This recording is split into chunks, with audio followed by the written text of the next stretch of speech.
Assalamualaikum warahmatullahi wabarakatuh. Selamat pagi semuanya. Selamat berjumpa kembali dengan Bu Isti dalam mata pelajaran Ilmu Pengetahuan Sosial. Dan dalam kesempatan kali ini kita akan bahas materi mengenai kedatangan bangsa-bangsa Barat ke Indonesia. Oke anak-anak, sudah ada yang tahu belum ya bagaimanakah awal kedatangan bangsa-bangsa Barat ke Indonesia? Bangsa mana saja yang mulai datang ke Indonesia? Kemudian kenapa bangsa itu sampai datang ke Indonesia? Penasaran? Yuk kita pelajari bersama-sama mengenai kedatangan bangsa Eropa ke Indonesia.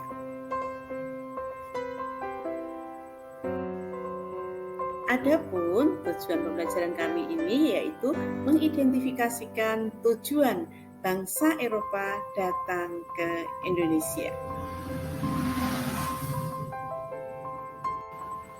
Oke anak-anak, apa saja yang melatar belakangi kedatangan bangsa-bangsa Eropa ke Indonesia? Di antaranya yang pertama yaitu runtuhnya Kekaisaran Romawi. Runtuhnya Kekaisaran Romawi pada tahun 476 Masehi ini mengakibatkan terjadinya kemunduran jalinan dagang antara Asia dengan Eropa. Dan zaman ini pun juga dikenal sebagai satu zaman kegelapan yang membuat tatanan bangsa Barat di Eropa menjadi sangat kacau balau.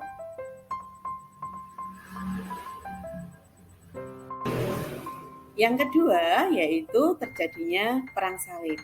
Perang ini terjadi karena adanya perebutan kota suci Yerusalem, yaitu antara orang-orang Kristen dengan orang-orang Islam.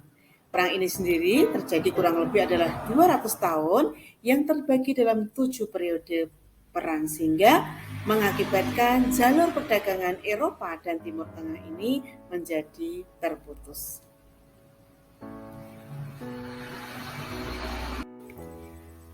Baiklah anak-anak, kita lanjutkan ya. Untuk yang nomor 3, apa yang melatar belakangi bangsa-bangsa Eropa datang ke Indonesia? Yaitu jatuhnya Konstantinopel ke tangan bangsa Turki. Setelah adanya Perang Salib yang kemudian dimenangkan oleh umat Islam pada tahun 1453, maka Khalifah Utsmaniyah berhasil menguasai pelabuhan Konstantinopel. Dan hal ini tentunya menimbulkan kesulitan bagi bangsa Eropa, khususnya adalah di bidang perdagangan. Nah, dari sinilah kemudian bangsa Eropa ingin mencari rempah-rempah ke daerah asalnya, yaitu dengan cara melakukan penjelajahan samudra. Oke, yang keempat yaitu adanya penjelajahan samudra. Tadi sudah Bu I sampaikan bahwa setelah Konstantinopel jatuh ke tangan bangsa Turki, maka orang-orang Eropa itu kemudian ingin mencari rempah-rempah ke daerah asalnya, yaitu dengan cara melakukan penjelajahan samudra. Nah, dari Eropa mereka itu mengambil jalur yang berbeda antara Portugis dengan bangsa Belanda ataupun dengan bangsa Spanyol. Adapun bangsa Eropa yang pertama kali melakukan penjelajahan samudra dan akhirnya mencapai Indonesia yaitu bangsa Portugis, yang kemudian diikuti oleh bangsa Spanyol, dan setelah keberhasilan itu maka bangsa Belanda pun juga melakukan penjelajahan samudra dan akhirnya juga sampai ke Indonesia. Oke, kita lanjut untuk yang terakhir mengenai hal yang melatar belakangi kedatangan bangsa Eropa ke Indonesia, yaitu adanya perkembangan teknologi. Perlu anak-anak ketahui bahwa perkembangan teknologi di Eropa memang lebih cepat dibandingkan di negara kita ya.